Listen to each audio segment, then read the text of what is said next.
Salut à tous, j'espère que vous allez bien. Je suis très content de vous retrouver aujourd'hui. Je vais vous raconter comment est-ce qu'un clou peut semer la discorde entre deux amis.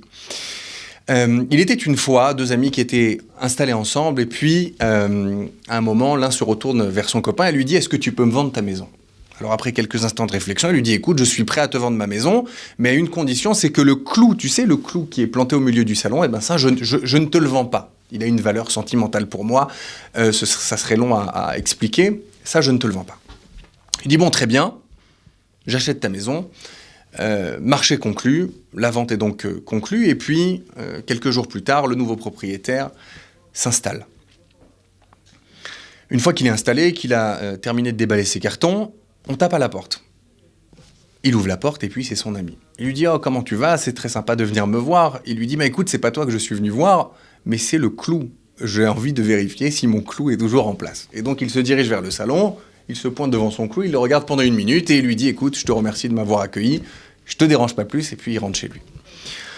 Bon, je trouve ça un petit peu curieux, mais après tout, un marché, c'est un marché, et donc il a accepté ça au départ, donc c'est pas grave.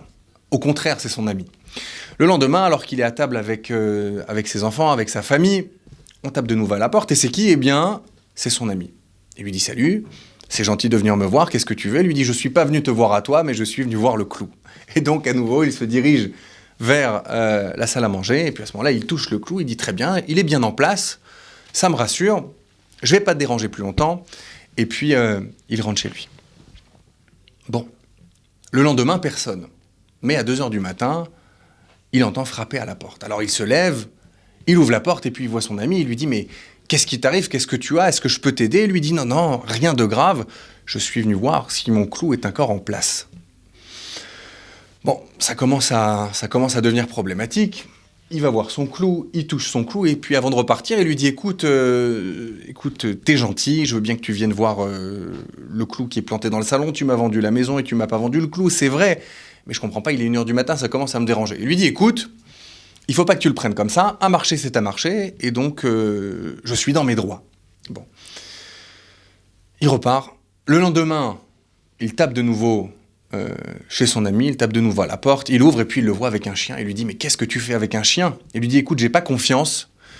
Pour mon clou, c'est mieux que j'amène un chien, et puis ce chien surveillera le clou.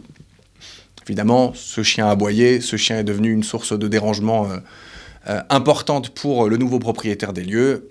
Il appelle son ami et lui dit, écoute, reprends ta maison, j'en veux plus, et l'histoire se termine comme ça.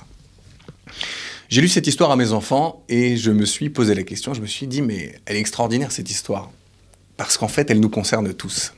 En fait, dans la vie, il y a des détails, il y a des choses plutôt qu'on va considérer comme des points de détail quand on fait un choix, ou bien quand on s'engage dans quelque chose, ou bien quand on fait une action.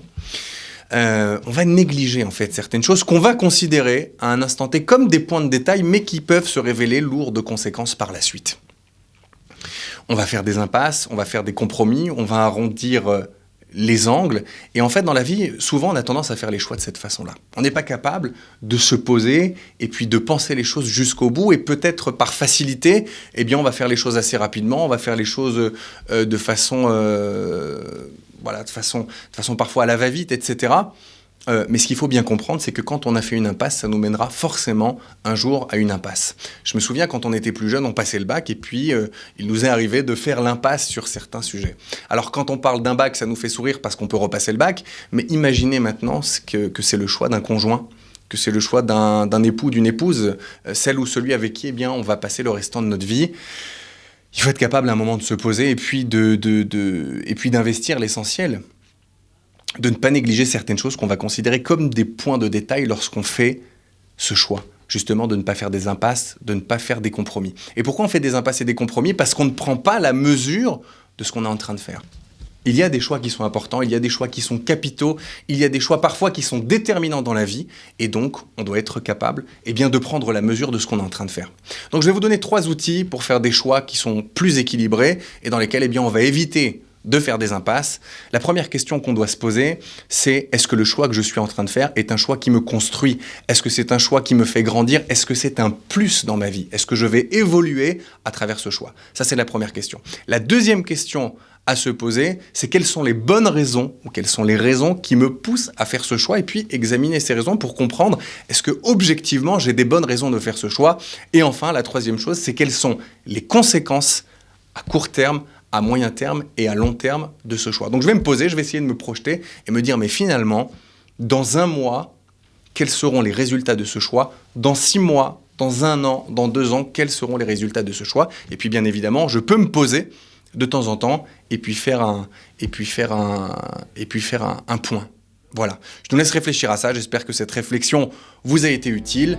Elle nous aidera à ne plus faire d'impasse sur les choses et puis à faire de vrais choix qui nous propulseront et nous feront passer au niveau supérieur. Let's go!